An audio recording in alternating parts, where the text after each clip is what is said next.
Okay. Hi, my name is Samrat Halda. I work at Opteric Systems as a quantitative research analyst. This video has been prepared by me as a demo for an online course. So, as the title suggests, I have chosen this topic on derivatives for this demo. The main reason is that I have seen few people who uh, are having experience of maybe years, but sometimes they might not be very clear about the subtle differences between the major derivative instruments. Frankly, um, might be it is not that important to uh, know all the facets of uh, these derivative instruments to if you are a trader, but it's always great to know the things.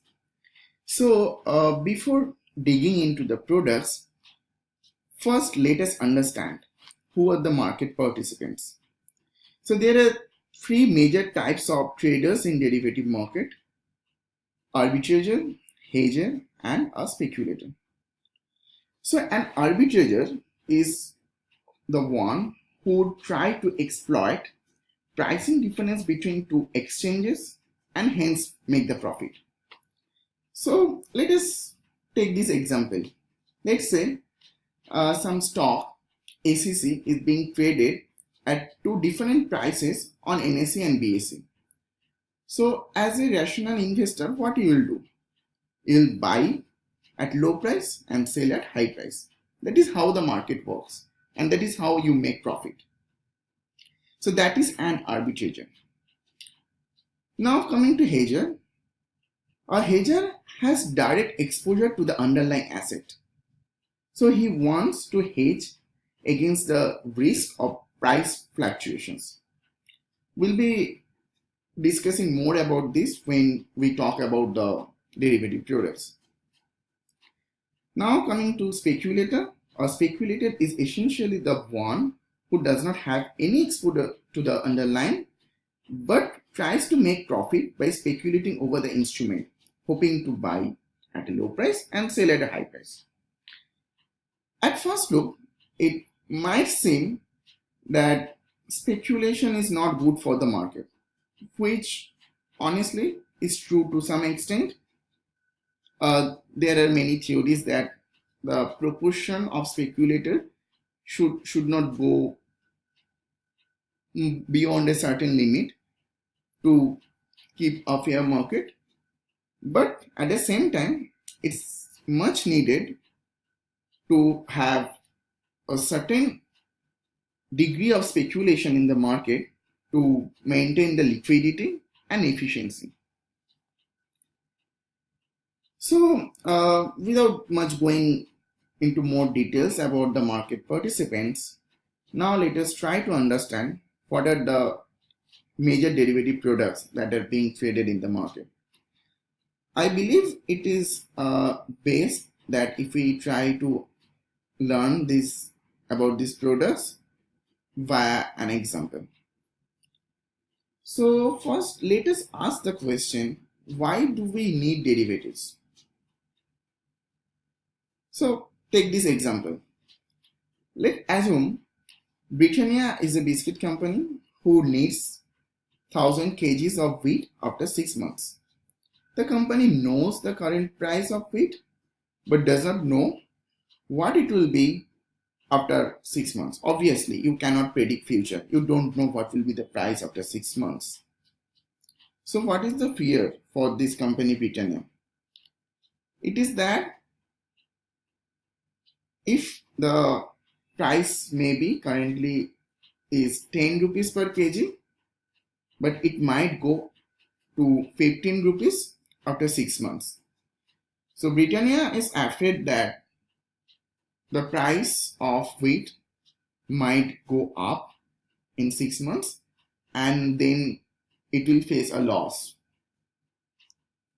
Now let us look at the other side. Let's say you are a farmer. and you produce wheat. Now you want to sell your wheat to some company. In our case, let's say it is the same Britannia, after 6 months. So what is your fear? Your fear is the wheat price will go down in future from 10 rupees to 5 rupees. Sorry, please make this correction. Here it will be wheat and not potato. So anyway, it might be anything. Now, what is the problem? Everyone wants to mitigate their risk associated with the underlying asset, which is wheat here for both the company as well as the farmer. So this is very important to understand with derivative products, that you cannot simply completely eliminate the risk of loss, but you can control your loss amount and maximize your gain. So now let us go back to the example about farmer and Britannia. So both the party, the farmer and Britannia, agrees upon a price 10 rupees, which is a very hypothetical situation and very simple one, nothing related to reality. So they agree that after 6 months at 10 rupees, they will make the trade. So this is as I said, it's a very simple example. A derivative is something like this only. So now we need to, like, if we come to the formal definition of derivative, it is nothing but the agreement or contract, whichever you prefer to say, between the two parties, which is the farmer and the Britannia company in our example. So we call this agreement is a derivative instrument or product. Now let us quickly get into the more technical terminologies, starting with forwards. So the above contract, the one we discussed just now, might be a forward contract, because there is, as you saw, there is no intermediary. Two parties directly found each other, Britannia company and the farmer. They made the agreement, which is very much custom made in terms of price, quality of wheat, quantity, the place of delivery at expiration of the contract, etc. Also, there is no intermediary. As I said, there is no intermediary, so the default risk is very high in this case. By that I mean, it is highly probable the party which is making loss after 6 months will tend to default. So in our example, if the actual market price goes to 15 rupees, the farmer might deny his obligation of selling at 10 rupees to Britannia, because he can simply sell it at market at 15 rupees. He will definitely not like to make 5 rupees loss by selling it to Britannia at 10 rupees. Now similarly, if the market price is 5 rupees, Britannia might say they will not buy it from the farmer at 10, because they can go to market and buy at 5 rupees. So why make the 5 rupees loss? So these kinds of contracts are called OTC, or over the counter, because there is no exchange, clearing house or intermediary involved. It is directly between the parties who are into the contract.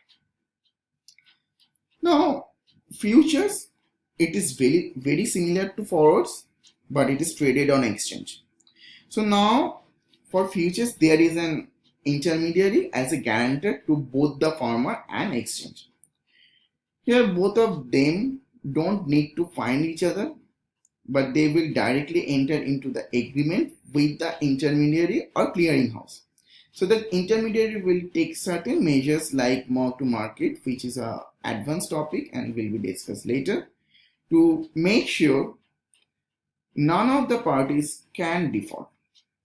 Also, here the contract will be very standardized and not a custom made.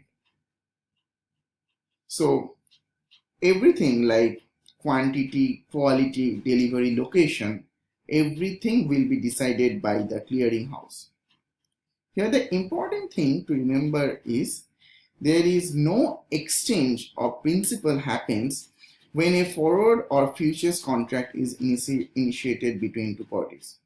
There is something called margin account for futures, which we'll again can come back to it later, because for that we need to go in more deeper into futures. So now let us introduce options. It's again very similar to forward contracts, but it comes with an added benefit of option to buy or sell the underlying asset after 6 months in exchange of a premium or small token amount. So basically, maybe Britannia will give the farmer 1 rupees per kg upfront when the contract is initiated, in exchange of the liberty that after 6 months, if they want, they can buy wheat from the farmer if it goes to 15 rupees and book a profit. But also, if it goes down to 5 rupees, they can simply say that, sorry, we are not going to buy it from you, but we will buy from market at 5 rupees. Also, similarly, the farmer can also pay Britannia a small premium of 1 rupees to turn his obligation to sell into an option to sell. So I guess now you have some fair amount of understanding about what a forward, what a futures, and what an option is.